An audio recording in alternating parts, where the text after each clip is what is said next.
Hi, everyone. We're so glad you could join us for this discussion. We'll give folks a minute to settle in and then we'll get started.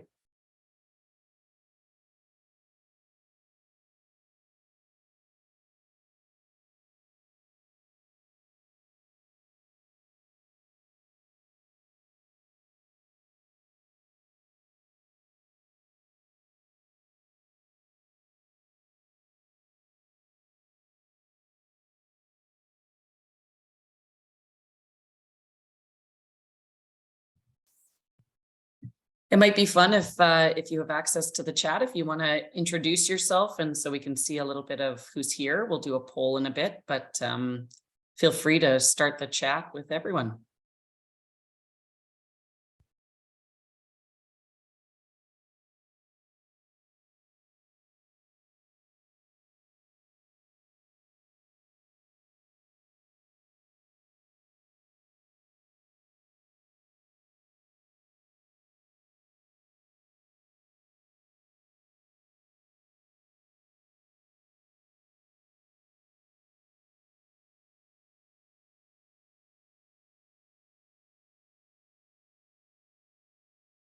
Hey, Trevor, I'm coming from Treaty 7 too. I know you're a panelist, but this is great. Parker and Gayatri.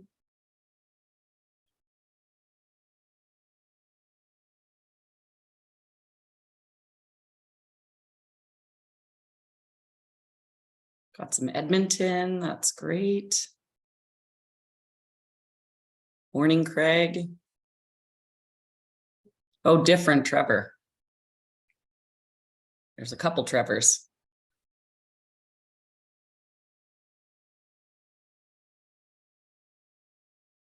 Anjum, hey.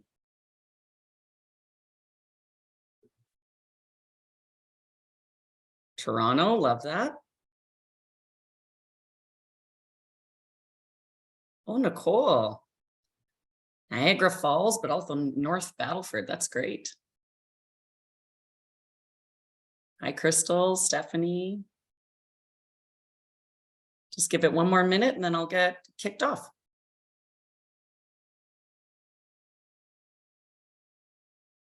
Marcia, Sault Ste. Marie, that's great. Love the national focus here. This is awesome. Fort Saskatchewan.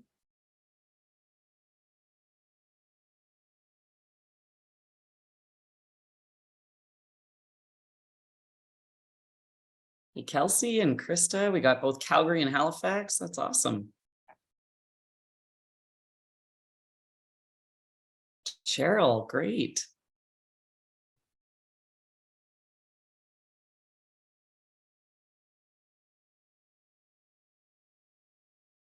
We really got coast to coast. This is awesome.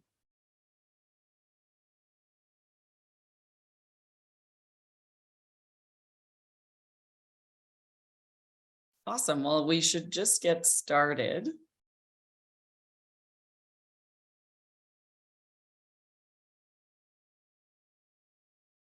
Oh, great. Grand Prairie, Richmond. Can everyone hear me okay?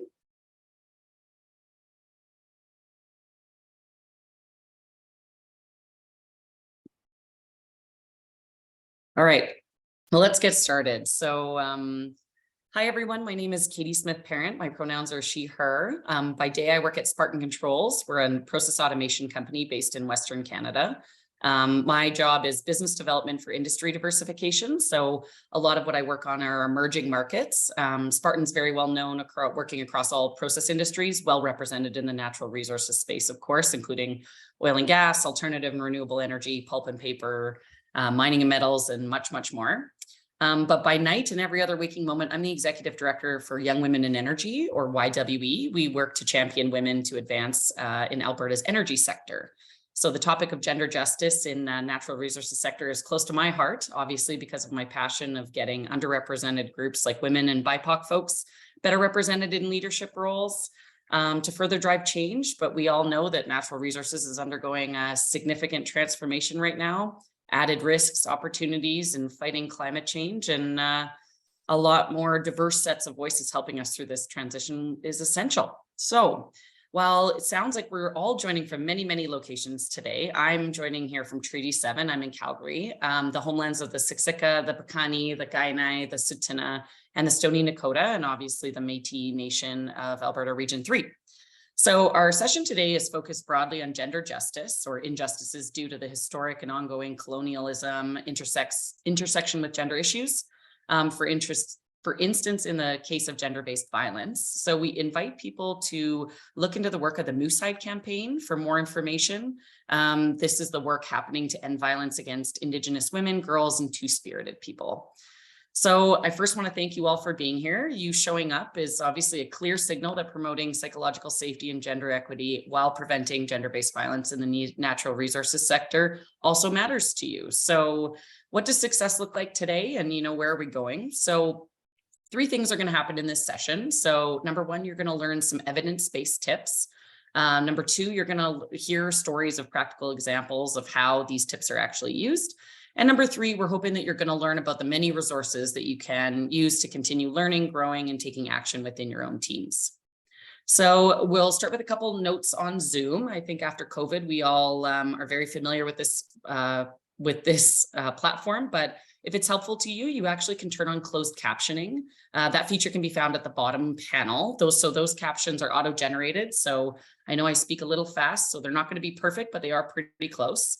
But as you think of questions, feel free to drop them into the Q&A box. The button for the Q&A is also found on that bottom panel. So as you write any of your questions to us, just let us know if it's meant for a specific panelist or anyone on the panel can answer. We can't promise to answer every question, but we will do our absolute best.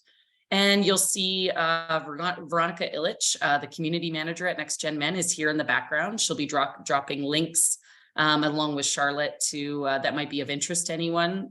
You don't need to worry about opening every link. We'll also send up a follow-up email with all the links included after this webinar. So as participants, you can message the hosts in this chat. That'll go to myself and Veronica, but please use the chat to inform us of any technical issues if you're unable to hear a panelist, and we'll do whatever we can to fix those issues. But this discussion will be recorded, and the recording will be sent out to everyone who registered, as well as posted publicly on YouTube. So I want to share the agenda for the day so that we're all on the same page. So we're going to start with a brief introduction to the topic by me and to our wonderful panelists and their work, and then we'll move on to the panel discussion.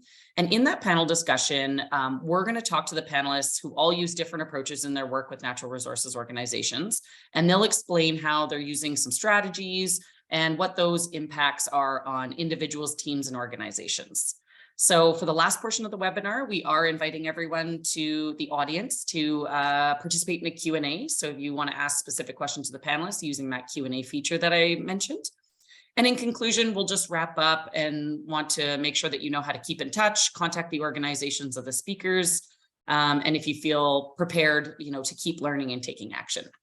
So before we get into the material, Veronica is going to launch a quick anonymous poll for everyone, just to give us a sense of who's who in the room. Please take a couple minutes to complete the poll, and we will share the results.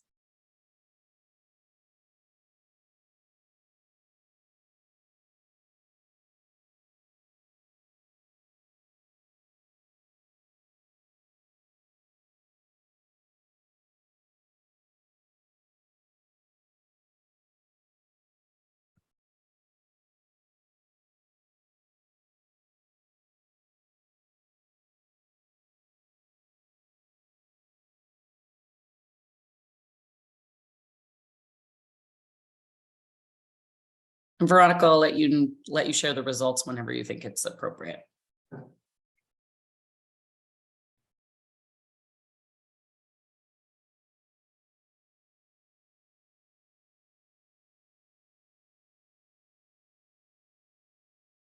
Awesome. Okay, so we have some great male contacts, a couple non-binary folks. We got a primarily female audience. This is all good. I like that. Everyone feels in that somewhat familiar area. So this is great. This is a great learning opportunity for all of us. Awesome. So why don't we get started? So what is gender justice? So there's so many ways that we can define gender justice, and we think it's important to define it so we all understand how we're choosing to use the term. So for us here, it's gender justice is the actions we can take that will both lead to gender equality and reduce and ultimately eliminate gender-based violence. So we'll define each of these terms as well. So what is gender equality? Well, we always say, picture a world where everyone can thrive regardless of their gender expression, or their sexual orientation. And what is gender-based violence? So according to Women in Gender Equality Canada, gender-based violence is violence based on someone's gender, gender expression, gender identity, or perceived gender. And gender-based violence can happen as a form of social punishment for breaking the rules about gender. So for instance, violence against queer and trans folk might be directed at them for expressing themselves in ways that are inconsistent with existing gender expectations. For instance, someone whose body appears to be male but happens to wear feminine clothing. Or another example would be instances of violence against women is sometimes framed as punishment for not being submissive, i.e. they are performing gender in the incorrect way. So gender-based violence is also a useful lens through which we can see patterns of violence related to power. So whenever a group of people is systematically disempowered, they're increasingly targeted for violence. So for example, women are almost 4 times more likely than men to have been sexually assaulted at least once since age 15. Women living with a disability are significantly more likely than women without a disability to be sexually assaulted since the age of 15. And self-reported data collected in 2018 indicated that Indigenous women were more likely than non-Indigenous women to have been sexually assaulted at least once since age 15. So anything with women, people with disabilities, Indigenous people, newcomers, queer and trans folk, undocumented migrants, people of color, and children, these are all groups that have had power stripped away or withheld from them, increasing their vulnerability to violence. So lastly, gender-based violence is a useful lens with which we can look at violence between men. So how often is violence between men connected to proving who is the man? And how often is it about establishing dominance hierarchies by attacking one another for being too much like a girl? So why are we working with men to achieve gender justice? So most men do not want to hurt themselves or others. They don't want to be or even feel like they're part of the problem, and they want to be the part of the solution. So we're hoping to create some opportunities. So despite not wanting to be part of the problem, most violence is still committed by men. So if we want to do something to prevent it, it's important to work with men and boys to encourage their healthy development and support them taking on positive pro-social roles and identities. And boys and men are also harmed by restrictive gender norms. They deserve the safety and freedom to be their truest selves and deepen relationships and increased well-being they could have as a result. And lastly, the burden to repair and prevent harm shouldn't fall to women and gender diverse people alone. And so when we want to go far, we go together. So why work in gender justice in natural resources? So this group knows how essential the natural resources sector is to our survival. The sector is varied, brings together a wealth of different disciplines and knowledge to harness the gifts and power of nature. We do absolutely incredible things together. And at the same time, the natural resource sector is generally regarded as one of the least gender equitable parts of the economy. So we know men's mental health is suffering across these industries as well. So gender justice is therefore important to this sector. So why should we strive for gender justice in natural resources specifically? Well, number one, we care about people. We want to create workplaces where everyone feels safe. Issues like sexual harassment, gender-based violence, bullying, and discrimination negatively affects our teens. And men's mental health is also an issue in our sector. Suicide rates of men in the natural resources sector is among the highest of any profession. And if we care about our teams, individuals, and organizations, then we need to do the work to change this. Number two, we want and need the natural resources sector to continue being at the forefront of innovation, especially in the face of the climate crisis. Diversity, including gender diversity in the natural resources sector, is vital for driving more innovation and inclusive solutions for clean energy all over the world. But we are only able to grow, collaborate, and communicate effectively when we feel psychologically and physically safe. For our young people, we want to encourage diverse young people to join the sector. Young people are increasingly looking for welcoming workplaces where they can feel they're having a positive impact. In order to encourage new and diverse uptake into the industry, we need to show young people that the natural resources sector is a place where they can flourish as themselves. As an example, more and more people, especially younger people, feel safe to come out as 2S LGBTQ+. 1 million in Canada as of 2022. But this doesn't mean they feel safe in every context. Organizations risk missing out on talent or experiencing high turnover if their cultures aren't inclusive. And we want to be leaders for change. The natural resources sector is naturally innovative problem solvers. This sector encompasses some of the largest industries in the world, and we have the power to be the force for change and to lead by example. So what is the Pathways Project and why does it exist? So this is a project that is funded by the Women and Gender Equality Canada and supported by Next Gen Men. So the goal of this project is to connect experts and practitioners like the panelists you're about to hear with community leaders like everyone on this webinar who are all hungry for change. So this is about building a bridge between academic research and leaders in the communities. This is why our panel discussion today is based on research from SHIFT, the Project to End Domestic Violence. We want to rally community leaders and experts together to restart these learning journeys as we're doing today. And we want to increase the number of people, but especially men, doing gender justice work where they live, work, play, and worship by introducing them to entry points and the people who can help them do this work. So I'm now pleased to introduce you to today's panelists. All of the panelists have been working to engage men and boys in natural resource settings to be change makers. And so when it comes to creating safer, healthier, more equitable workplace cultures, they've had the experience to test and try different methods and see what sticks. So I'm going to first introduce each panelist, and then I'm going to ask them why gender justice and natural resources matters to them. So first up, we have Ludo Gabriel. Ludo is the Senior Director of Product Content Strategy at Catalyst. His role consists in establishing a consistent and leading edge content strategy across products. He represents and amplifies Catalyst products and content in cross-regional markets and acts as a key subject matter expert, including a strategic focus on making the MARC, or Men Advocating Real Change initiative, a movement. So welcome, Ludo, but I'm going to ask you, why does gender justice and natural resources matter to you? Thank you very much for the introduction, Katie, and thank you very much for this, for all of the information and great context that you said it.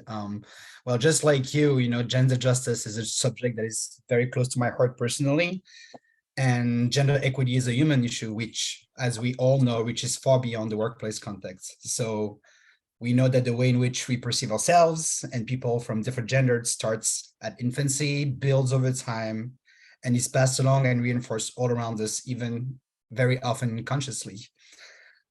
We know that the world we live in is largely influenced by traditional norms and gender stereotypes, and manifests greatly in industries which are historically male-dominated, like the natural resource sector, which is a particularly key one, you know, for the climate situation that we find ourselves in. So it really matters to me because this sector is crucial and the challenges are great, but this is also where the biggest impact can be made. So I am very grateful to be part of this conversation. Couldn't agree more. Thanks so much. So next we have Susan Lomas, founder of Mindshift, previously known as Me Too Mining, facilitator of conversations regarding gender-based issues experienced by workers in mining, mineral exploration, and mining impacted communities. Susan has over 35 years of experience in the exploration and mining industry and is a professional geoscientist. So welcome, Susan. And I want to ask you, why does gender justice in natural resources matter to you? Well, as you've said, I've been in the mining industry a long time. I've been a geologist for 35 years and starting in grassroots exploration, working in mines, and now as a consultant. So I've seen mining from every work site style, from the underground operations to open pits, to exploration camps, fly in, fly out situations, corporate offices and regional offices. And I've just seen and experienced so much of the challenges that face all workers in mining. So unfortunately, in 2017, I did succumb to, or it's actually 2014, to PTSD. And I recovered by 2017, just as the whole Me Too movement had started, or on social media. But what I noticed within mining was that conversation wasn't starting. And as sort of my post-recovery movement and awareness and just really wanting change, I started Me Too Mining to start that conversation. And really, I did hear a lot of the conversation, a lot of stories, and we listen to stories from men and the challenges that they faced, and stories from the LGBTQ plus community and people of diverse race and cultures. And so we really grew from the original Me Too mining into Mindshift, and we focus on our bystander intervention training program. That's great. Oh, I'm sorry that happened to you, but it sounds like you're really using that as a force for change. So I really appreciate it. Welcome. Good things came from it. Exactly. Exactly. Next, we have Erin Davis, founder and lead inclusion strategist of Erin Davis Co. She's an award-winning expert and inspirational speaker in the field of DEI. She actively contributes to the DEI space through the Northwest 1,000 Women Advisory Committee, Pride at Work Canada Thought Leadership Committee, and Women in APEGA Advisory Group. So welcome, Erin. And why does gender justice in natural resources matter to you? Thanks, Katie, and welcome everyone this morning. If you're joining in the same time zone that I am in, it's almost 10:30. I thought about this a lot because I know that there can be sort of these foundational elements to the conversation that we're talking about this morning. And I've been working in the diversity and inclusion space for what I consider to be a long enough time that I've lived through a lot of iterations of the conversation, from talking about, you know, this is the business case. So if we actually focus our time and attention, our businesses can succeed. That only takes us so far in this conversation. I would say, you know, I don't have that conversation as much anymore. I think there is sort of this overall buy-in we get and understand that we can have better workplace outcomes when we actually think about diversity, equity, and inclusion. But for me, it's the translation of this into sectors like this, and actually understanding and going out and having real dialogue with folks who are out in the field. This really came to life for me during the pandemic, when we might often say, well, people work from home, but that really wasn't the case for a lot of people in terms of their work. And you know, we're all human at the end of the day. And so how do we create those spaces where everyone can show up, where they can feel they can belong? And we start to remove some of the old rules of engagement that have existed for so long. And I'll just say in closing, the other thing that I want to see changes is, and what matters to me a lot, is when I go out and have these conversations in different field environments, I want to see more women there, and it means that we'll have more role models for individuals to say this is possible and start to actually see that change. So Totally. And you've absolutely hit it on the nail on the head when it comes to the uniqueness about natural resources is in the, you know, the communities, the remote communities, the field work, the fly in, fly out. There's so many different pieces to that. There's a lot there. So no, that's great. And last, Trevor Mayo, Principal Consultant at Equity Leaders, a Next Gen Men initiative. So Trevor specializes in engaging leaders in male-dominant industries to champion gender equity. And so welcome, Trevor. And I'm going to ask you, why does gender justice and natural resources matter to you? Well, thanks so much for having me. I appreciate it.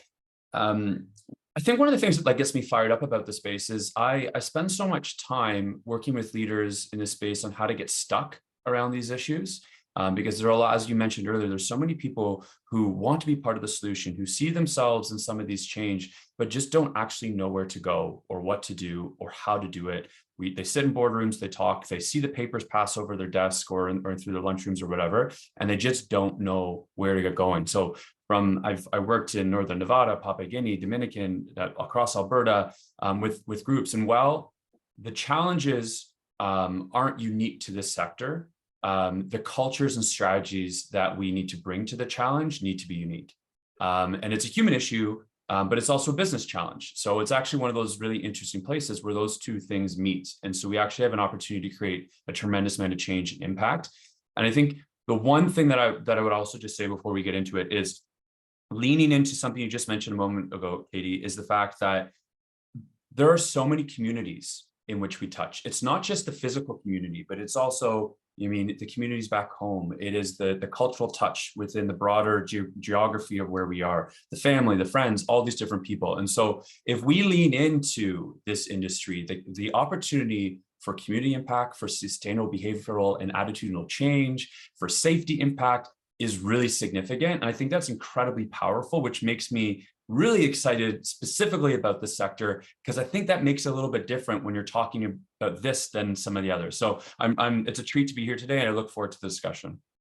No, absolutely. I always think of it like a ripple effect. If you can make an impact in some of the largest industries in the world, that ripple effect will hopefully change a lot more than just that. So today we're going to be leveraging SHIFT's 2022 report titled Calling in All Men, 26 Recommendations for Engaging and Mobilizing Men to Prevent Violence and Advance Equity. It's going to be the basis of our discussion today. So as the title implies, this report shares different approaches and recommendations for engaging men and boys in gender justice work. And I think it just got put in the chat there, so that's great. So our panelists who use some of these approaches in their own work with natural resource organizations and teams, they're going to speak to those approaches, how they use them, and their impact on individuals, teams, and organizations. And we know 26 recommendations is a lot, so rest assured we'll email you the full report so you can check out the ones that we're not going to go into depth on today. So let's kick it off. And Ludo, I'm gonna start with you, but I'm gonna give you a bit of context here. So an important method for engaging teams in gender equity is to show men that this work is also about their own liberation, not just that of women and other genders. So it's part of recommendation 1.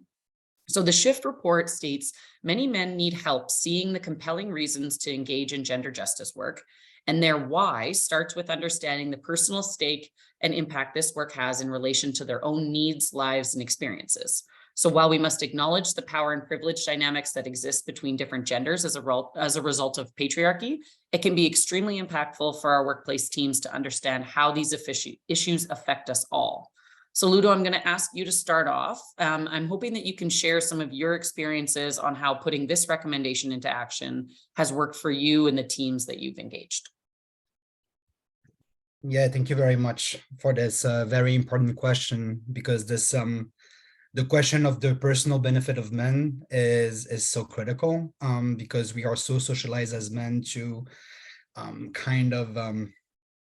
look outward to kind of justify our commitment for advocacy and equity and inclusion. Before I get into the practical sense, I'm going to share a personal story of that liberation, because this is not necessarily an easy thing to come to, and the aha moment really came into my own discomfort and my own experience when in August 2014, when I was in a corporate. I was already holding a corporate job, but I decided to to quit my job because I wanted to spend more time with my 2.5-year-old son at that moment.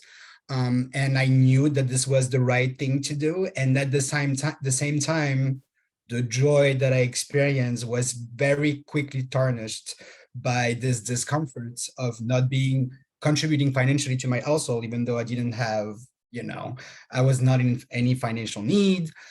So it really started this questioning and this introspection that went very deep. And that's why I think the role modeling aspect of that conversation and seeing other advocates at that moment, which was not a lot of people in 2014. So it really took me actively taking responsibility for my own learning and find those role models in corporate setting, in activism, that were vocal at that moment. But it really started a very long process of introspection, very uncomfortable and very painful. Fast forward, March 2017, I became a father a second time, of a girl this time. And this was pre-Me Too, and it really felt urgent to say something. So I kind of sensed it in my body that something was going to emerge. So this is where I started to really be public about my advocacy, started writing, started to speak publicly about it. And I know that this is a common story for dads, where they really root their commitment again outward to act on behalf of women or to help women. And I think there's nothing wrong to leverage your new caregiving responsibility, but if you stop there, this is also an issue. So I think I would say encouraging people to be role model and also to share their stories is critical. And also we know that when we dive into this research, Catalyst is also a thought leader in the space. And we know that there is a very compelling research that revealed that 94% of men experience masculine anxiety in the workplace. So masculine anxiety is defined as the distress that men feel that they are not meeting society's rigid standards of masculinity. And that sense is also heightened by combative work cultures, because we know that certain cultures, especially traditionally male-dominated culture, influence greatly the ways in which men feel in the workplace, and that also influence their ability to interrupt sexism in the workplace. So I think being able to invite men to take responsibility for their own learning and also to share the personal story is very important, especially because this myth that only women enjoy and wants inclusive and flexible workplaces is something that is extremely harmful. I know that for one, I have the ability to do everything, being a full-time executive, and also, be at pickups and be at practice. And I think it's important to show that this is possible, and this is not only what women want in life. Flexibility and inclusion benefits everyone. 100%. I love that you want to be 100% executive and 100%, dad and partner and everything. So that's great. Thanks so much. Next, we're going to talk about the practice of calling in. So calling in is a term credited to Ngoc Lan Chen, who is a Viet mixed race disabled queer writer and educator based in the South US. And it's the practice of inviting people and organizations who have caused or are causing harm into a conversation in which learning and growth are the goals. So calling in fosters an environment in which people are more likely to be receptive and have an opportunity to grow. It provides clear and appropriate feedback in the form of a two-way conversation. And it starts from a place of hope that change is possible. So Susan, this one I'm going to ask you. So I'm hoping you can tell us a little bit about how you've used calling in your own work. And if you could tell us about a time that calling in had really impactful results. So how did you do it and what was the effect?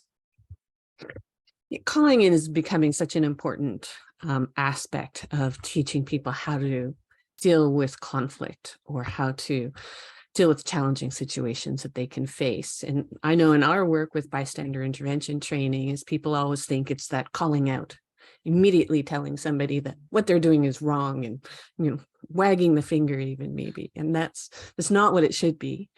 Because the minute you do something like that, you're introducing shame, you could escalate the confrontation, and you're not promoting growth in somebody. And there are times for it, but it's not the most important action that a bystander or somebody witnessing or somebody experiencing a challenging situation could use.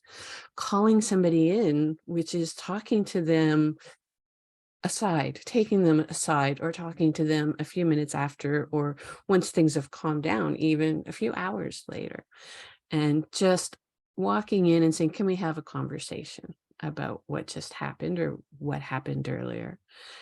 And describing maybe your reaction to what you witnessed, maybe the reaction of the person that it happened to, but just being able to have a conversation about the impact, about what some alternatives could have been to that situation, but really doing it in a non-confrontational kind of way. And in some of my readings about calling in, it actually went back to a fellow, and it's probably not because it was called this back then, who at the time of Martin Luther King was working with him. And he was working with former Ku Klux Klan members, trying to bring them out of that hatred. And his feeling was that if you're asking somebody to change or to transform, you have to be there with them when it happens. You can't just say something and walk away and expect that that's going to have an impact. creating a relationship, creating some empathy, having that conversation, he found really did help these people move away from the hatred and that culture that they were in. And so that's what we promote within our bystander intervention. We use calling in, and we talk about it as an indirect action that you can do afterwards, but pulling that person aside and having a conversation. And I've heard about lots of people having success with that. And I've certainly personally had these private conversations with people, and many times they'll make jokes and they really do think that they're being funny. And you can just look around and see the expression on other people's faces that they're being impacted in a completely different way than the speaker is expecting. So going to them afterwards and going, look, you've made these jokes several times, and I really do think it's making people uncomfortable. And I don't think that's what you're intending to do. And I was wondering if we could have a conversation about that. And it ended up being a really nice conversation. The person did really think they were being funny and putting people at ease around them, whereas they were actually creating a lot of tension. And so making them aware that having that conversation, providing alternate ideas is really a way of working with calling in instead of using shame, or possibly using shame, even if you don't intend to. That's often the result of calling somebody out. Oh, absolutely. All I think of is from your comments is calling in is so much more productive for both the person who's calling out, but in a private situation, or the person that's being called in. So that's great. Thank you for that. The next recommendation is about not underestimating the power of small actions to catalyze change, or recommendation 19. So Erin, I'm going to ask you this one. So as an example, SHIFT's report talks about the Don't Mess with Texas campaign, which aimed at reducing littering on highways in Texas and was primarily aimed at 18 to 24-year-old men. So the campaign invoked a sense of state pride, and littering was reduced by 29% in the first year, and then 72% over the following, 6 years. So small actions like this, when carefully designed and thoughtful, can have huge impacts on the bigger picture. So Erin, I'm going to ask you, can you expand on this? Share some stories about times when you've witnessed the power of small actions to catalyze real and meaningful change, and anything else you want to share on this topic. Yeah, thanks. Thanks, Katie. It's sort of interesting to have this as one of several recommendations, but one that I tend to focus on a lot in the space and in the teachings around equity, diversity, and inclusion, because I think we've gotten to this place where it almost feels too big to do anything. And so having conversations with folks and saying, like, how do you show up in this space? Because we do have so many people who are ready to be advocates, but they just don't know how. And so instead of thinking about it in this like big momentous piece of like, well, we have to change policy, we have to change practices, we do have to do that. And there's people that are working on that. But me as an individual and how I show up every single day, it's the one thing that's within our control. It's always within our control how we show up in every single space and every single interaction. So it truly is those small micro elements that together, constitute that ripple effect that you were talking about earlier. And so there's so many examples. One that I think probably gets used a lot, but I will still share it because I'm on a constant journey with it as well, is how do we reflect on the language that we're using every single day? And we're all on a journey. Everyone will say, like, I'm trying to remove "hey guys" from my language, but there's other gender-based language that we use on a day-to-day basis. There's also sort of how are we creating a sense of inclusion with the language that we're using. And yes, we may interact with folks that we have deep relationships with, and we've created our own language, but the pause and understanding that when we have new people enter our spaces or people that aren't familiar, they may not understand those nuances and that culture that you have already created. So how can we think about that our action towards others and thinking about that language. I'll share a quick story on that and then maybe a couple more examples, but I shared this out at a field site. We talked about like inclusive language. I said, talked about, hey guys, talked also about how do we refer to women in the workplace? And often they hear language of referring to them as girls. And so this unconscious, I'll say, bias towards a hierarchy of superiority when we refer to women as girls and being less than.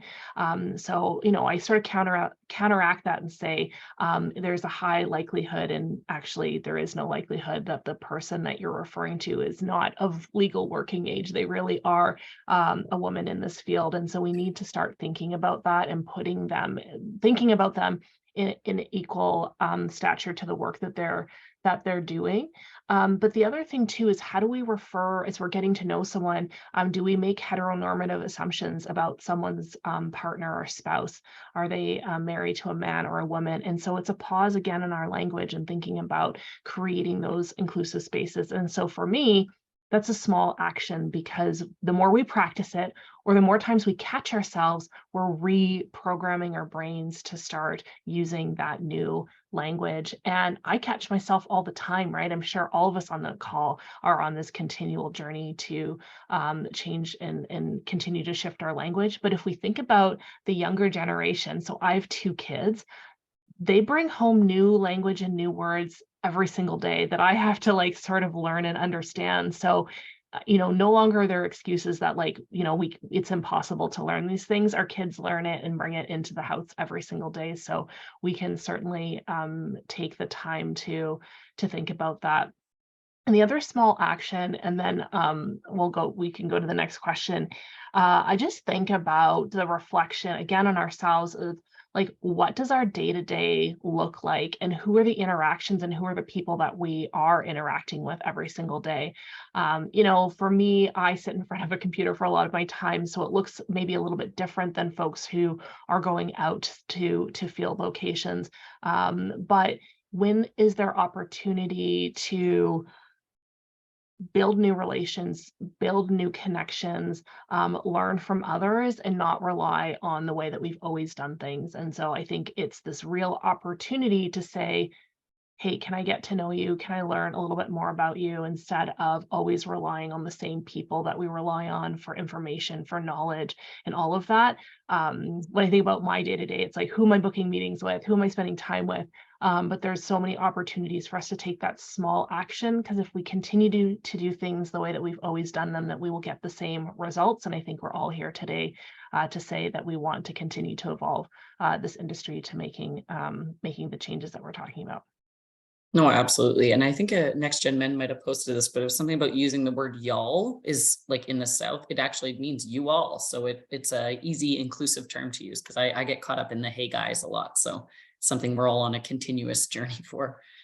So next I'm going to talk to Trevor about the power of leveraging men's relationships with other men. So this is recommendation 12. And the report states men are highly influenced by other men, and more could be done to leverage the power of these relationships to build positive, supportive relationships and change harmful male norms. So the findings show untapped potential in leveraging the power of male relationships to change harmful gender norms, such as how they manifest in bullying, homophobia, and racism. And the research on social network analysis, key influencers, and informal support networks also confirm the importance of networks to change behaviors and norms. So Trevor, hoping that you can tell us a little bit more about what this looks like in practice, and how can we leverage the power of men's relationships with other men to prevent violence within our workplaces, teams, and their cultures? I find this one to be super powerful, but can also feel controversial a little bit in workplaces as well. It's particularly when we're talking around gender, to then say that we're developing a strategy just to engage men around this as well, can sort of get some people a little bit rattled.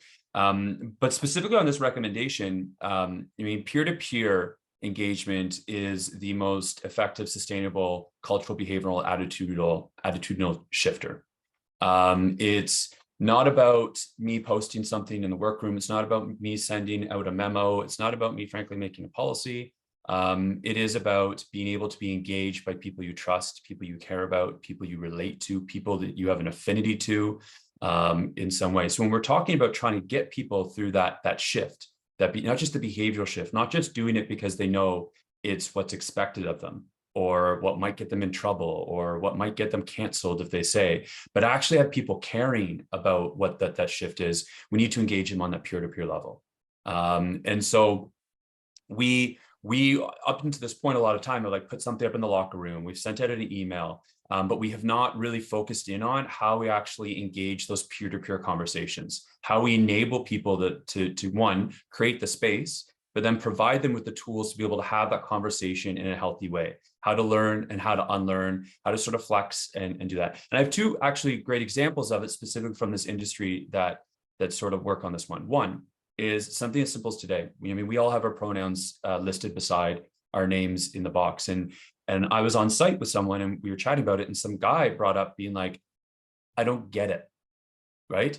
And he had felt scared to raise that in a room outside of men before, being like, I don't get it, because he didn't want to be labeled transphobic, but he just genuinely did not understand. And so in a room where he was able to say like, it doesn't make sense to me, what the heck? And being able to navigate, to punch that out a little bit, he left at the end being like, oh, I understand about who it impacts, why representation matters. It's not a big thing to me to put a few extra like text in my email signature. So and he left that room being more on the road to allyship than when he entered that room. And it's because he had the opportunity to sort of push that out with other people, for other people to push back and challenge in a safe environment. It's not because HR told him that it needed to be done. It's not because he heard about it on the news. It's not because of any of those things. It's because a group of peers and him were able to engage and chat that out.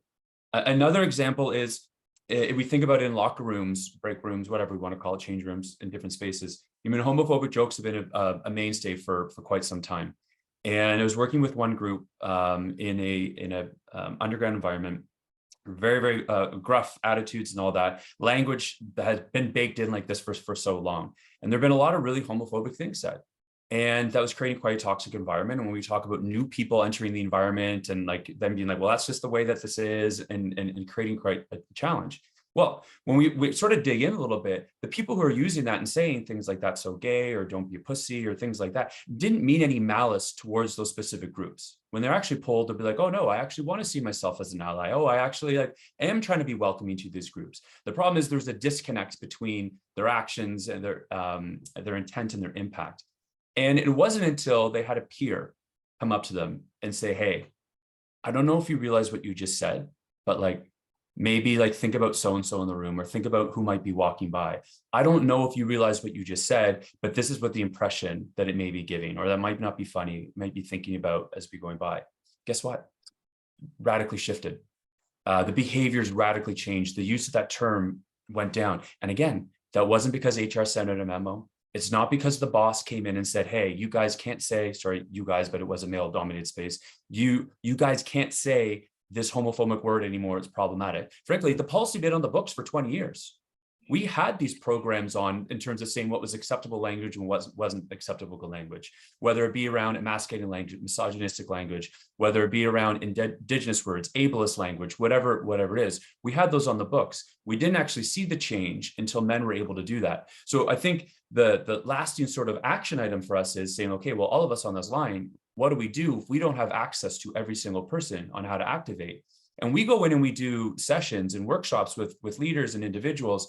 And a lot of people always think like, leave no person behind. We have to engage every person. Well, success for me doesn't mean engaging every single person on every front, because they're going to listen to Trevor and they're going to walk out and be like, well, he's not my peer in this space. He's not on the front lines in this space. So thanks, that was fun. But instead, what my role is to activate a few of those people in that room who are ready to act, who are looking for a tool, who are looking for an entryway, who are looking for a language on how to engage. And if you can activate a small percentage of those people on this peer-to-peer level, that's where you see sustained change, because they're going to be agents for change. They may not know everything.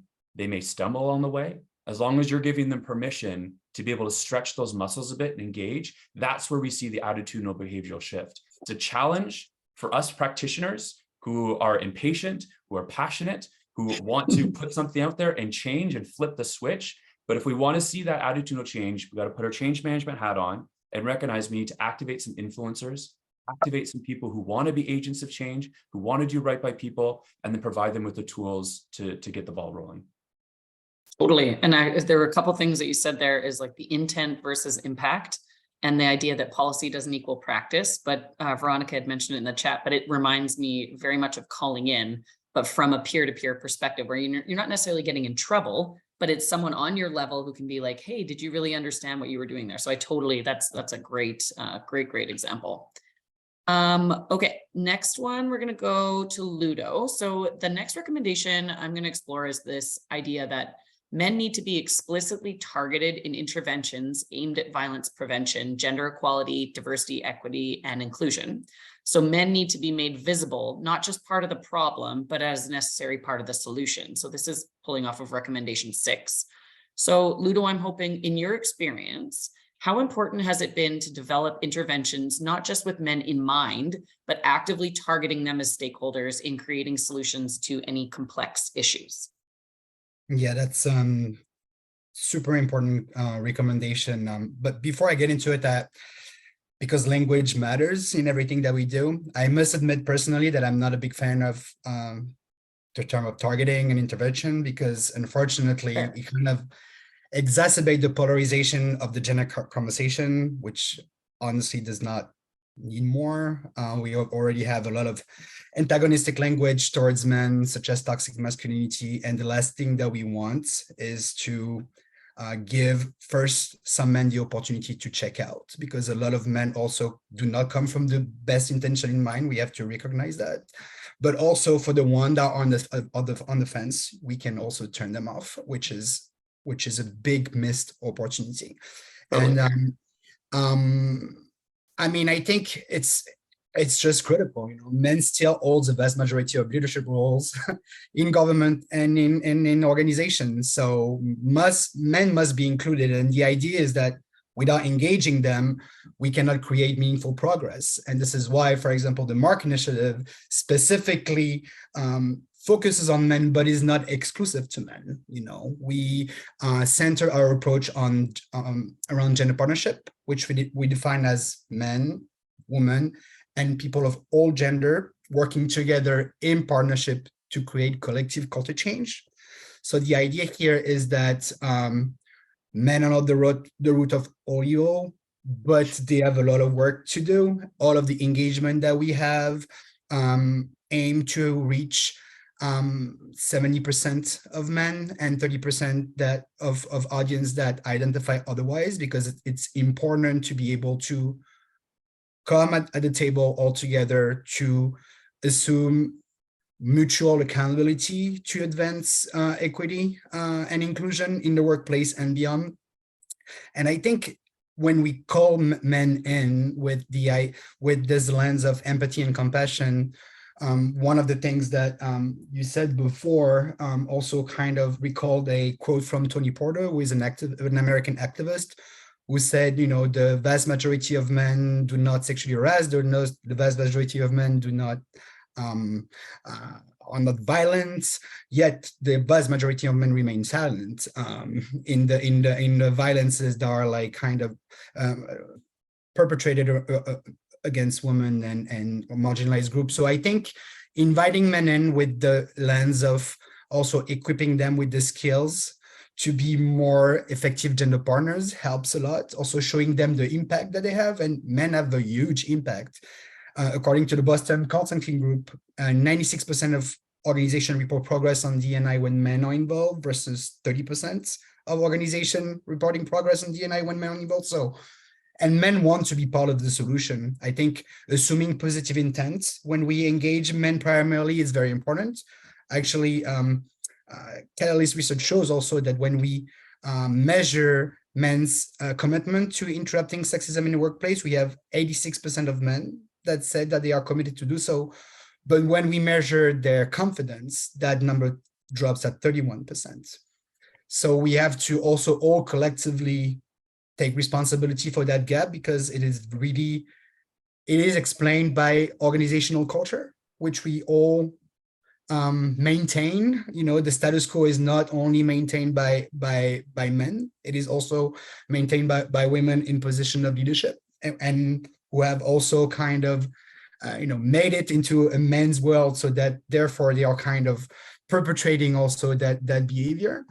So I think this idea of gender partnership is absolutely critical. Men have to be the focus points for a lot of learning opportunities, but I think it is really important to not also create silos. I think there needs to be spaces for hear everyone's stories and being able to really have firsthand impact of the lived experiences of everyone. So this degree of mutuality of carrying the advancement of equity is critical.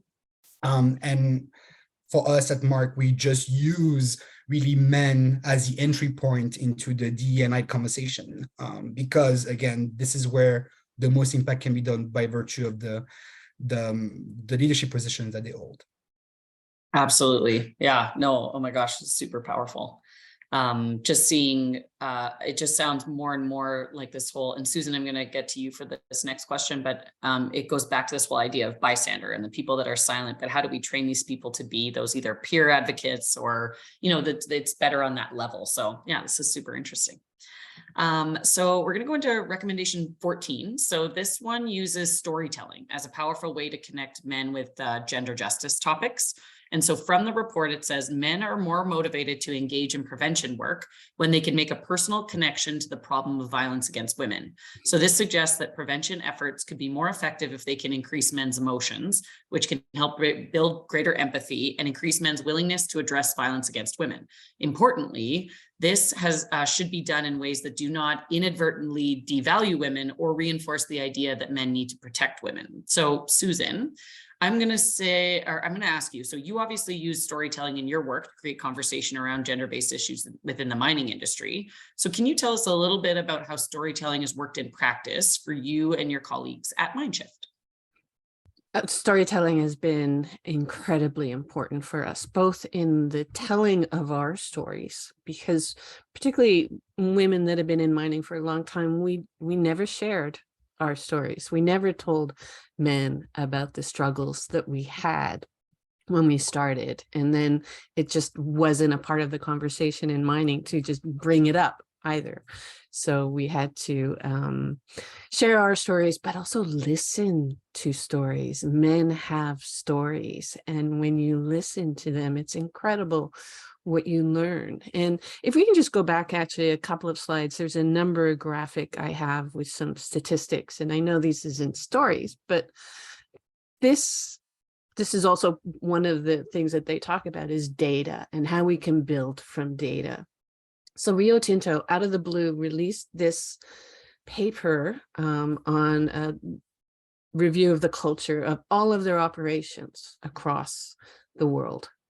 And we weren't expecting it. We didn't know it was coming. And there was just no numbers within the mining industry to hang your hat on. There are small studies, there are isolated studies, but this was a real masterclass in workplace culture in mining. And one of the things that I kept hearing from men was their stories of sexual assault and sexual harassment, but they don't have a voice in that realm either. And so when this report came out and I saw these numbers, I know Rio Tinto's got 45,000 employees, and I know it's 80% male dominated because they self-disclose that in the report. Now, 30% of women reporting being sexually harassed at work is 2,700 people. 7% of men reporting being sexually harassed at work is 2,500 people. It's the same amount of people. And I kept hearing these stories from men, and I kept saying this, but I didn't have the numbers. And this was the real first opportunity to have numbers, to tell men, this is happening to you. You are allowed to talk about it. You are part of this community. You're not just here to, work for women. You're here to express your own needs and wants and to tell your stories. And we need to invite them to the table. And in Australia, they just had an inquiry so specific to women, to sexual harassment, to fly in, fly out work sites. And it was an interesting inquiry, and there were some incredible submissions to it, and I read them all. but it was so, again, men were excluded. They were just the problem. They weren't part of the solution, and they weren't part of the target audience either. And we really need to change that, especially in mining. In male-dominated industries, men are being sexually harassed, and sometimes they don't see it as that. It's kind of a normal hazing, harassment, bullying kind of thing, but when there's sexuality involved, it falls under that same definition. So the stories that we tell are stories of our experiences, of some of the experiences I hear from men and from women. I talk about my own experiences, my first job in mining, right out of university. I'm working in a mine and I'm not allowed to go underground because I'm a woman. And women were not, was not illegal at that point, but they were not allowed. There was a perception of unsafety and risk. And so I was looking at the rocks and logging all the rocks coming from underground, but I wasn't allowed to go see them. And then I was allowed, after about 6 months, I became an underground mine geologist, and I had to work with the samplers who I was working with fine before that, but now I'm their boss. And they did not like that. And so they started wallpapering my whole work area with pornography. And I used to take it down, put it in an envelope, put it on their desk, boof, it would all go back up again. And I'm 24, these guys are 50. I'm trying to sort of stick handle this myself because they already have issues with having a woman at the work site. I feel I have to deal with this on my own. And that kind of became a theme throughout my whole career too. You didn't reach out for help. You dealt with it on your own. And so what these, I took them down, they went back up, I took them down, they went back up. And finally, one of the samplers came storming into the office that I was alone in and threatened to break my fingers and put my hands in the rock crusher if I ever touched their pictures again. And so that made me kind of need to report this now and reach out for help from my chief geologist. But there were many stories like that going through my career and other people. And then we have stories at the end of our workshop where we give scenarios to smaller groups. They sit down and they look at the impact and they look at some of the actions that could deal with those behaviors within that story. And they're real stories from the mining industry. And we've had a few interesting incidents from them where one was about a stalking scenario that evolved. And the thing about our stories too is I keep those names very gender neutral. So you can play around with the genders in those stories, but always the victim, when people are talking about it, she, and the harasser, he. And so I point out, well, can we switch those around? Can we do it that they're both the same gender, that they're, more gender neutral?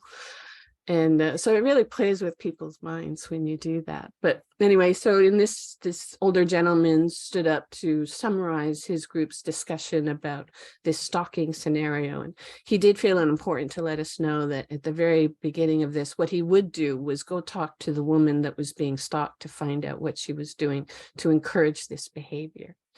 And it was really a moment of, okay, take a breath. Now we're going to talk about that. And we did have a really interesting conversation. It turned out that gentleman was there with his daughter who just graduated as a mining engineer from university. And they came to that course together. It was an open call course at one of the mining conferences. And she reached out to us the next day and said, look, she went back to the hotel with her dad and they had like a 5-hour conversation until 3 or 4 in the morning about all of the experiences she'd had in her life already without even coming into the mining industry, even in university, and about, her experiences, what his experience was. She said it was the most amazing conversation that they'd had. So that storytelling continued into their storytelling. And it was really important. So stories build connection and they build empathy and they just connect people right away. So it's the very first thing we start with in our courses so that everybody feels that number. So everybody's included, everybody's on the table and in on the conversation and in on the issues, but also the stories so that. And in these scenario reviews, people start sharing their stories too. So that's really huge. Oh my gosh, I'm still reeling from that understanding when if you just focused on the percentages, you'd think 7% is nothing. But when a primarily male company, that is the same amount like that. And then just for what you're saying about, and I think someone had mentioned it, but like men, assault on men goes widely unreported due to kind of that social stigma. But to say it's not happening or that we focus only on it happening to women, like that is so powerful. And I think these stories are why this, again, even just this conversation today about all these stories and sharing of experiences and tactics and everything, it really connects a lot for people. So really appreciate that. That's excellent. Erin, I'm going to ask you about recommendation 2. So another approach that was highlighted in that shift recommendations report is while transforming gender norms is important, it doesn't always need to be our starting place. So for example, focusing heavily on the ways in which men have caused harm to women and gender diverse people kind of invokes feelings of defensiveness and guilt, which can stifle discussion and openness to learn, and instead leading with empathy to create an environment where men feel safe to share, learn, and make mistakes could lead to more impactful results in the long run. So I'm hoping you can share with us a little bit about how you have successfully engaged with men using techniques that included, but maybe didn't start with, a gender transformative approach. Yeah, thanks. Thanks, Katie. And I just want to say thanks, Susan, for being so open to share your story. And as we all sort of take that in and listen to what you've had to overcome and what you've faced in your career, I think there's a reminder that we still hear stories similar today, that this isn't the past, that we still have a lot to overcome. I do think that sometimes there's a lot more subtlety this day than it being so egregious, but that doesn't mean that we don't have a long way to go. So I think that sometimes people hear stories that happen in these types of environments and think, oh, that doesn't happen anymore. But it still does, and there's work to do. So creating those spaces for people to share their stories and understand how can we start to create culture change. But Katie, in terms of your question, I think that, I've learned through engagements that I've done recently, and I laugh because it's not rocket science. It's how do we build trust with someone? We do that by getting to know them. And then by doing that, we can open the pathway to bigger conversations. And so that has always been my approach, that there needs to be a level set on who we are as human beings and getting to know one another before we actually go into the space of, let me share more about what I know around diversity, equity, and inclusion, what I know about gender transformation. Let me create that empathy through the stories that we share. And then you understand the angle in which you can then move into the work in a deeper way to say, how can you show up? How can you create that change? And, one term I don't think anyone's mentioned yet, but really want you talk about this sort of psychological safety that we often hear in this space, and it being such a great bridge from a world that has doubled down on physical safety. And I'm sure Susan has seen this shift through her career of, how focused that is to say we want people to physically get home safely. And now I think it's a bit of what we've learned through the pandemic, that we can really, check in on people. How are you really doing? Creating the psychological safety to open up and talk about, not just the weather or not just the insert like sports related topic here, that we can actually check in on one another and open up the space for dialogue. And when we talk about psychological safety, it's admitting that you don't know. It's admitting that you maybe don't have the answer. And I think as humans, we're really not really programmed that way, especially if we're trained in a technical field. We're very connected to being right and knowing what the solution is. And I'll share a bit of a story around creating that psychological safety. I was building trust out in the field, because again, I'm coming in as someone who hasn't worked in that type of environment in my career. I also look the way that I look, and so there might be some stereotypes that come with that. So I have to do that work to build the trust before we have conversation. And we, sort of went through, what is psychological safety, and individuals in the room started to speak up and based on their own lived experience say, I remember when, even if I didn't know, I'm new to the job, and someone says, do X, Y, Z, and you're like, sure, sounds good. And then, as soon as they leave, you go on your phone and you YouTube it, or you look it up, and it's the tool that helps you figure out how to do it, which, okay. But it's sort of giving this idea that, yeah, I know everything, I've got this, it's fine. Someone else shared, do they remember like calling a friend, pick up the phone, call a friend, like, do you know what this is? But what if we just asked? What if we just connected to say, like, we are learning in this journey together? And so it's really interesting to see. I think there's maybe a bit of a generational shift in this mentality, because someone else spoke up afterwards who was sort of newer in their career, and they're like, I actually appreciate when people are open and they actually share with me about their own experience working in the job. That helps me be able to do my job better. So I think there's been an open pathway to conversation. So I guess, building off the storytelling, building off of what I just shared, I just think that, and I guess, in my work, I say that we create a more inclusive culture, one conversation at a time. And I truly believe that. We've gotten to a place where it becomes really scary, and I'm using air quotes, to have a conversation where we feel uncomfortable. But if we don't challenge that notion, then again, we're going to continue to have the same outcomes that we've always had. So I think, foundation is trust. We build that empathy, and then we understand where someone's perspective is, and then we can come in to that right angle to then start to talk about gender transformation and how it can connect to them from a personal perspective. Completely. And it makes me think about a month ago, I attended a workshop on psychological safety and how can we increase it.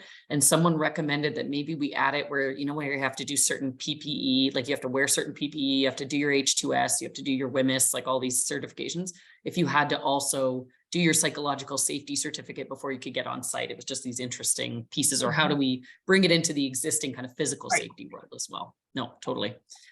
Okay, so I'm going to go to Trevor. So another recommendation from the report is go to places where men already congregate. So specifically places where they live, work, socialize, play, and worship, to engage them in gender justice work. So don't wait for them to come to you. So this is recommendation 8. So everyone here is thinking about how to engage their colleagues and teams at work, but why is this so important, and what makes this more effective than, say, offsite programs? So you've done a lot of work engaging men within their workplaces, but what have you learned about how to engage men in their workplaces, and what tips can you offer to help leaders be more effective in doing this work, and what should they be thinking about? Yeah, we know this is actually one of the most powerful strategies, right? It's what politicians do. They go to a local church, they go to this community group, they go all that. They don't wait for them to show up to the rally. They go and create rallies in different demographics and community spaces. So it's something that we know works quite well, but we don't necessarily practice it in a lot of ways. When we go into spaces and sort of meet men where they're at, meet them in their own spaces, a few things come up. One is the conversation really is framed around what's in it for me. And I know, again, that can get some people a little bit rattled in terms of saying like how men see themselves in this, but sometimes you have to build a little bit of that ROI for people about why they're part of this conversation, why it matters to them. Because a lot of the time people who subscribe to or identify as part of the dominant narrative don't see themselves in these issues. Men don't see themselves in a conversation around gender. White people often don't see themselves in a conversation around race.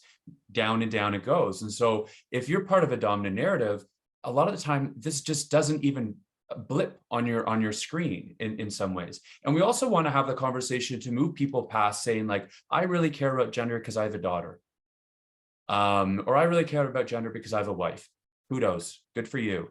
But what I would love the conversation to do, and what you really want to engage in building that what's in it for me, is what's the benefit for your colleagues, past, future, present? What is the benefit for your team?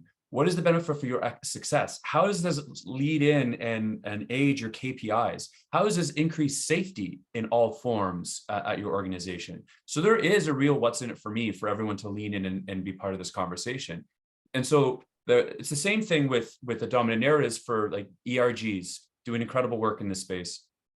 They make the invites out to people to say, hey, come join and participate.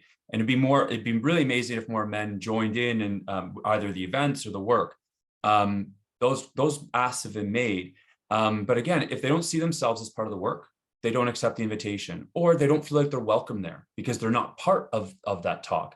And so what we've seen success with ERG specifically is when they actually show up to start the conversation. Not welcome, but they go to the break rooms. They go on site and want to have conversations. And the conversations are not framed about, let me talk about my experience. It's sort of along the lines what like Susan was mentioning before in terms of share your experience, tell your story. We want to hear from you because that's a question that's not being asked very much. And men do have stories to tell, and men do have insecurities. Men do have walls that they come up on. And not only do they feel challenged to talk to them to other men, but other groups. So if we can start going into those spaces and start like lowering that wall slowly, we can hit some success there. I mean, men are more likely to die by suicide. Men are also have on average, like 4 to 5 years, a shorter lifespan. They're more likely to die of opioid deaths, higher incarceration rate. So the system we know is not working for men either. They're hurting. And so I appreciate some of the reference on this stuff. So men actually have something to see in this space and have a stake out in the game on this. An organization we worked with did a really good job recognizing that mental health was really important. And the challenge that a lot of organizations, a lot of men were having was that it was being offered as part of their benefits program. And they were not likely to access it when they went home. When they flew home or they were offsite, they were back with their family, less likely to access it. They were around different friends, their partners, their families, but they were in pain and they were feeling pain. And when the organization switched it and said, this is no longer part of your at-home benefits package, this is now part of on-site training, radical shift. Because Totally. what men started to see in that exact space was, it wasn't this frou-frou thing about Tom who is really weak or is so-and-so who's having a divorce. It was specifically seen as part of their diet, like going to the gym each night to prepare themselves, like going to different types of safety training. They saw that therapists work as a key part of their success at work and in the broader space. So all it took was a shift. The programs exist. We have these programs. There's incredible programs that are set up by teams and organizations, but it's about bringing those programs and stop waiting for someone to see themselves and bring them to where men are already at and where they exist. And you start to see that uptick happen. So I think the exciting part for a lot of people on the line is resources have been developed. You have a lot of the resources developed. You have these shops developed. You have a lot of things around mental health and addiction already set up in there. So then the challenge isn't creating something that's brand new. It's just building that bridge from what already exists and communicate to a population who's been either resistant or unengaged in the conversation around what's happened. So the challenge is still there, but it's not as big as creating something new, which I think is pretty exciting. You just need to go and find where they are and then how to have an authentic, strength-based, honest conversation where they currently exist in. I love the idea of not necessarily reinventing the wheel, just incorporating these kind of DEI or psychological safety or mental health practices within existing structures and processes. I think that's a great comment. So we're going to jump into a Q&A, but right before, I'm going to do a quick audience poll for everyone again. So we've heard some of the techniques used to engage men in gender justice, but we want to know, what do you want to learn more about? And which of these strategies could you see yourself using if you learn more about actually how to do them? So our friends at Shift are going to create a series of short online courses and workshops to help teach these skills that people are most interested in learning. So tell us whichever ones that might be. So that's the poll. And I want to remind you, we only have about 5 minutes left, but if you do have a question, you're more than welcome to put it in the Q&A and or in the chat.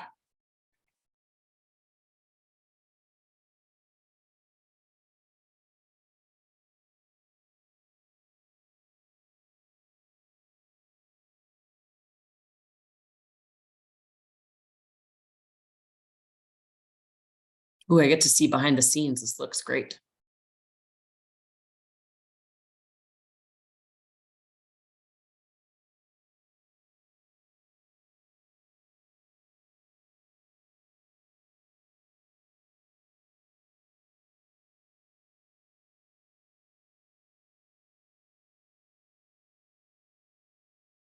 Just a couple more and we'll share the full results.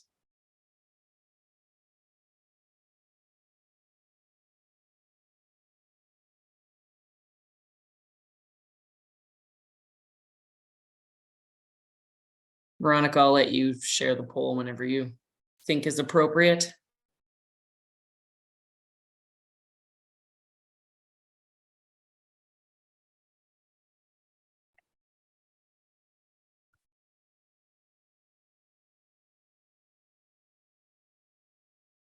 So as you can see, it sounds like people are interested in all of the topics. So how to engage men for their own liberation, how to call in, how small actions can catalyze change, how to leverage men's relationships with other men, how to create specific interventions for men, how to use storytelling, how to include but not lead with gender transformation, and how to meet men where they're at. That's awesome. And great, we got a lot of people either invested or fired up. That's awesome. Okay, so let's kick off this Q&A. So I'm going to go, David, your first question. So David in the chat asked, and I'm just going to ask everyone to answer this. So how can you create a men's health network in your workplace? And maybe Erin, I'll kick it off with you. Yeah, and actually, you know, I'll answer from my my vantage point, but I think Trevor can speak to some of the work that Next Gen Men is doing, because I think they've got some stuff already happening that would really enable it to happen tomorrow. But at the end of the day, I believe that if we really want to create that change, we start it ourselves. We figure out how to have that conversation. It starts with a coffee, who's someone else inside the organization that you can connect with, start that conversation, and you bring others in.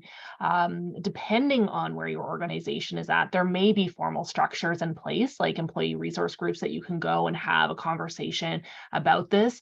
I've heard it several times in my lifetime, you know, oh, what now we're going to, you know, create an ERG for men. But it's this idea of what are we trying to solve for? How are we creating a safe space to have these conversations? And so, Trevor, I'll cue you, because I think, you know, what Next Gen Men is doing around book club is such a brilliant way to activate the conversation. So I think it's worth sharing that. Yeah, no, I appreciate that. I think one of the biggest challenges in the first hurdle there is building trust and creating a space to do that, because you can't flip a switch and just expect people to come out and say, like, what is this for? What are we solving for? To Erin's point, book club that we're doing, I think, is a great example of something that brings people together in an informal sort of way, men from different leaders and all that, to essentially explore a topic. It's a book. Outside of something we would normally talk about, and then explore concepts in a really safe, non-judgmental way. And what you find with that is people starting to build the trust and share their vulnerable sort of sides and explorations, because it's really tough. You may be the most well-meaning manager in the entire world, and you go out and say, I want to do this for my team. Well, it takes time for your team to say, are they authentic in their motives? Is there a space? Do they know how to respond? Do I know how to respond when someone goes up? Is there someone there to facilitate that space to say, hey, something that's coming up that's problematic. We can't let that sort of take over and sort of manifest in something else. And so really what it does require is, one, what's the intent, to Erin's point? Building the trust. And maybe there are other tools like a book club or other sort of ERGs in the space where you can sort of test it out as a smaller group to let that groom. You're not going to go from zero to hero just by flipping a switch. It takes time. Managing that expectation is really important. For sure. Susan or Ludo, do you want to comment? I would just add also, please do not underestimate the power of your own story. So if you are saying this and wanting to start this this initiative, I would just encourage you to be very vulnerable in the reason why you want to do this, especially if it's a personal connection story. So whether you have to go through the channels of your organization to pitch the idea of doing that, or also I would personally just also try to have one-on-one conversation. I think Erin said it. I think change happens one conversation at a time. I personally believe that with my entire soul, but really do not underestimate the impact you can have by sharing your own story, especially with other men, and especially if they are related to health and most likely mental health. I know that when I've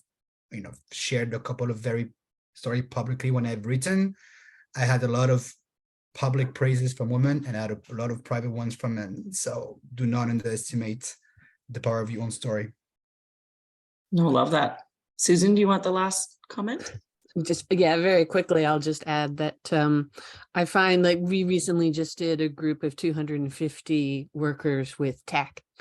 And it was really incredible to get access to a team like that. And so going through our process and our workshop and going through those scenario analysis and listening to all those conversations that these people were really having for the first time, making those connections, having these conversations about topics they'd never discussed.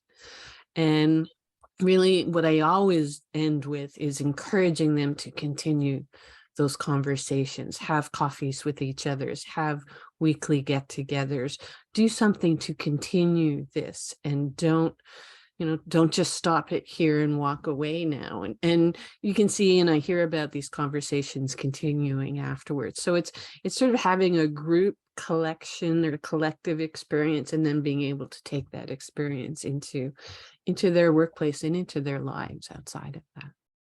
Oh, love that. It's all about infusing this, I hope that answered your question, David, but these are all great strategies, but also infusing it across your entire culture is really important. Okay, so thank you so much to Susan, Erin, Trevor, and Ludo for your answers to all those questions today. So this brings us to the end of our webinar. We hope that today's discussion sparked or continued to fuel your curiosity and passion for making the industry we all love a more inclusive, safe, and healthy place. We all want to support our teams and individuals to be the best version of themselves, to uplift others and be positive role models. Men and boys are important in these efforts. They're role models, allies, and ultimately stakeholders in achieving gender justice.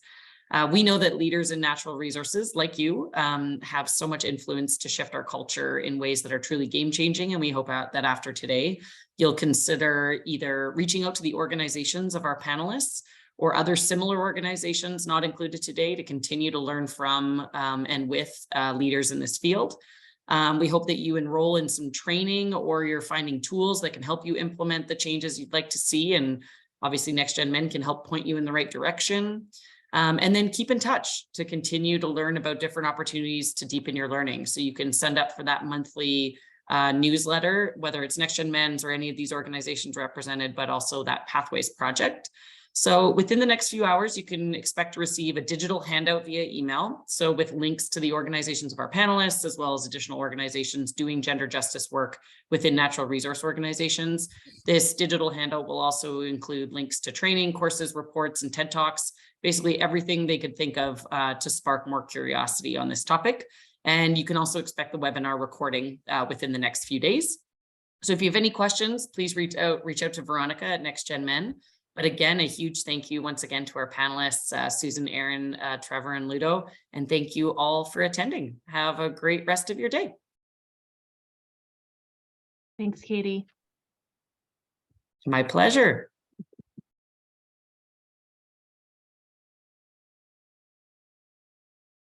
Thanks, everyone.